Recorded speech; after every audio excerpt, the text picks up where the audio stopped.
बहुत ही दुखद न्यूज कि हमारा एक एयर इंडिया का प्लेन वो क्रैश हो गया। कि क्या ये जानबूझकर किया गया है?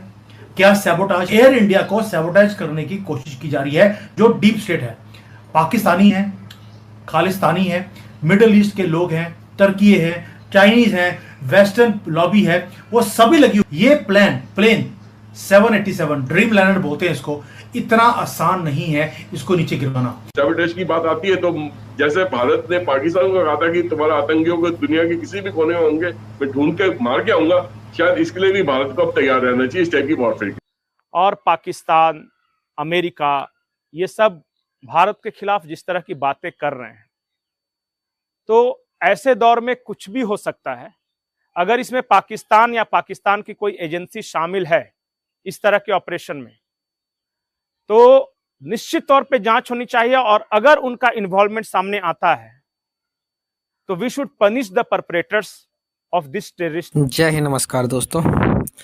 तो दोस्तों, भारत में अभी बहुत दुखद की खबर है दोस्तों कि जो एक फ़्लाइट थी अहमदाबाद से लेकर जो लंदन को उड़ रही थी दोस्तों, वो अचानक ही 30 सेकंड के अंदर पता नहीं क्या हुआ कि वो प्लेन 30 सेकंड के अंदर ही नीचे आया और एक अहमदाबाद की जो बिल्डिंग थी उसके अंदर जाके क्रैश हो गई, जिसके अंदर दोस्तों 242 पैसेंजर थे। और दुखद के बाद ये बताना पड़ रहा है कि 241 पैसेंजर की on the spot he death हो गई है, और जो एक पैसेंजर था वो कूद गया है और बच चुका है।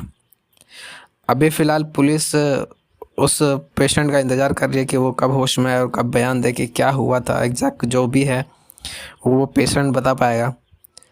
बट सुनने में आ रहा है कि दोस्तों इसके अंदर जो पाकिस्तानी का हाथ है, कि अगले ऑपरेशन सिंदूर के बाद पाकिस्तानी बहुत ज़्यादा भरे बैठे हैं बदला लेने के लिए भारत से, कि अगले जो फ़्लाइट थी वो बहुत ही सेफली फ़्लाइट थी, और ये होना अचानक से बहुत ही ज़्यादा दिक्कत वाली बात है। तो दोस्तों आइए देखते हैं कि बाकी मीडिया का इसके ऊपर क्या रिएक्शन है। बहुत ही दुखद न्यूज कि हमारा एक एयर इंडिया का प्लेन वो क्रैश हो गया, और क्रैश भी हुआ है एक हॉस्टल के ऊपर जो कि एक मेडिकल कॉलेज था। अब इसके ऊपर सवाल उठने शुरू हो गए हैं कि क्या ये जानबूझकर किया गया है? क्या सैबोटाज है? क्योंकि मोदी जी के पास भी यही प्लेन है, और आपको मालूम है मोदी जी कहाँ जाने वाले हैं। मोदी जी जाने वाले हैं कनाडा, और उससे पहले ये काम होता है। और ये धमकी एयर इंडिया को बहुत देर से मिल रही थी कि हम प्लेन को क्रैश करेंगे, पन्नू एंड पार्टी की तरफ से। अब मैंने देखा कि एक सैबोटाज की फोटो भी आई थी पहले, या एक ट्वीट था अरविंद जी ने दिया था कि एयर इंडिया को सैबोटाज करने की कोशिश की जा रही है। जो डीप स्टेट है, पाकिस्तानी है, खालिस्तानी है, मिडिल ईस्ट के लोग हैं, तुर्की है, चाइनीज है, वेस्टर्न लॉबी है, वो सभी लगी हुई है कि अगर भारत को नीचे करना है तो एयर इंडिया को सैबोटाज किया जाए। क्या ये उसी का प्लान है? और क्या जो ग्राउंड हैंडलिंग होती है वो तुर्की की कंपनी के पास थी? पीछे भारत ने उसको बैन किया, लेकिन हमारे बिके हुए जजेस ने उसको अलाउ कर दिया। क्या तुर्की का इसमें हाथ था? बहुत ज्यादा सवाल हैं इसके ऊपर, क्योंकि बार बार बोल रहा हूं, ये प्लेन 787 ड्रीम लाइनर बोलते हैं इसको, इतना आसान नहीं है इसको नीचे गिरवाना। जो बड़ी कंट्रीज के जितने भी प्रेसिडेंट्स हैं, किंग्स हैं, वो सभी इसको लेते हैं because this is one of the most safest plane in the whole world. What do you think this is happening? जब भी कोई जहाज उड़ना होता है तो उसकी एयरवर्दीनेस का एक सर्टिफिकेट इशू करा जाता है। तो बिना उसके सर्टिफिकेट के या बिना उसके टेस्टिंग के वो कोई भी फ्लाइट टेक ऑफ नहीं कर सकती है। तो ग्राउंड लेवल पे जब एयरवर्दीनेस इस फ्लाइट के लिए जब सर्टिफिकेट इशू करा गया था, तो जो लोग उसके पीछे इन्वॉल्व थे, अब उनकी भी छानबीन होना बहुत जरूरी है कि वो उनका बैकग्राउंड क्या है, उन्होंने किस बेस पे इसकी एयरवर्दीनेस दी। कि जहाज जब टेक ऑफ करा 610 या 20 मीटर फीट अभी ऊपर ही था, तो एकदम से उसका ऐसा टेक्निकल स्नैग आ गया कि उसके इंजन ने काम करना बंद कर दिया। वो ऊपर फ्लाइट और नहीं चल पाई और फ्लाइट धीरे करके नीचे गिरती चली गई। और पायलट ने पूरी कोशिश करी कि किसी भी तरीके से उसको वापस एयरबोर्न रखे ताकि उसको एयर स्ट्रिप पर लैंड करवाया जा सके, पर शायद उतना भी समय उनको नहीं मिल पाया। और उन्होंने नजदीक में ही एक डॉक्टर्स हॉस्टल है, उसकी बिल्डिंग के साथ जाके वो क्रैश कर। अब सवाल ये निशान उठेगा कि अगर सर्टिफिकेट इशू हुआ है एयरवर्दीनेस का इस फ्लाइट के लिए, तो ये फ्लाइट टेक ऑफ होने के बाद एकदम से स्नैक कैसे आ गया इसके अंदर, इसमें टेक्निकल स्नैक कैसे आ गया? क्या ये केस सैबोटेज का नहीं हो सकता? तो कहीं ना कहीं पे सैबोटेज की बू सामने मेरे को आ रही है। मुझे ये चीज मतलब जो फेस वैल्यू पे मैं इसको लेने को तैयार नहीं हूँ।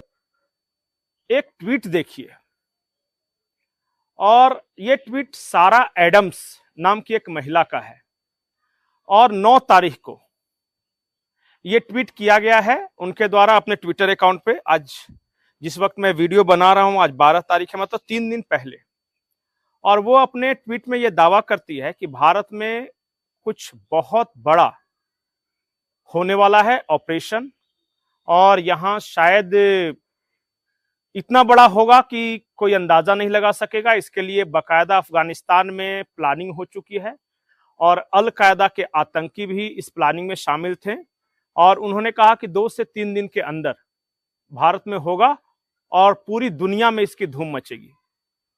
अब सारा एडम्स के बारे में जब मैंने उनके ट्विटर प्रोफाइल पे खंगाला तो बहुत ज्यादा नहीं वो इस तरह के क्लेम कर रही हैं, लेकिन बहुत सारे लोग उन्हें FBI लेडी बताते हैं। मतलब कि CIA, FBI से वो नियमित संपर्क में रहती है, CIA के लिए काम भी कर चुकी हैं साउथ एशिया में, और उनके सूत्र बहुत स्ट्रांग होते हैं। अगर सारा एडम्स ने ये कहा है कि अफगानिस्तान में बैठक हुई है, अल कायदा के आतंकी उसमें शामिल हैं, कुछ पाकिस्तानी आतंकी शामिल, कुछ लोग शामिल थे, आतंकी नहीं, और भारत में एक बहुत बड़े सबोटाज ऑपरेशन की प्लानिंग बनाई गई है, तो हमें इन दोनों ट्वीट्स को गंभीरता से लेना चाहिए, और इस एंगल से भी जांच हो सकती है। तीसरा जो बहुत बड़ी खबर है, और ये खबर छपी है वायर्ड में, और ये खबर छपी है अगस्त 7, 2019 को 3:28, मतलब आज से 5-6 साल पहले। एक शख्स हैं जर्मनी में बैठे हुए जिनका नाम है Ruben Santa Marta. Ruben Santa Marta cyber security के एक्सपर्ट हैं, मतलब और उन्होंने ये दावा किया जर्मनी के मैड्रिड शहर में बैठे ATC वाले उनको दोबारा कांटेक्ट करते ये ब्लास्ट हो चुका था। एंड ये जो पैसेंजर ट्रेन है द फ्लाइट, वो इनको साइबर एक साइड को टिल्ट नहीं कर रहा है, सबोटाज किया जा सकता है। एक कोई भी साइड का झुकाव नहीं है, वो बैठा हुआ है कर रहा है और विद उस इट्स सिस्टम नोज को अप, एक्सेस इट्स कर लेगा, gliding, it's not flying. Flying मतलब कि उसकी इंजन में पावर है, इट इज ग्लाइडिंग।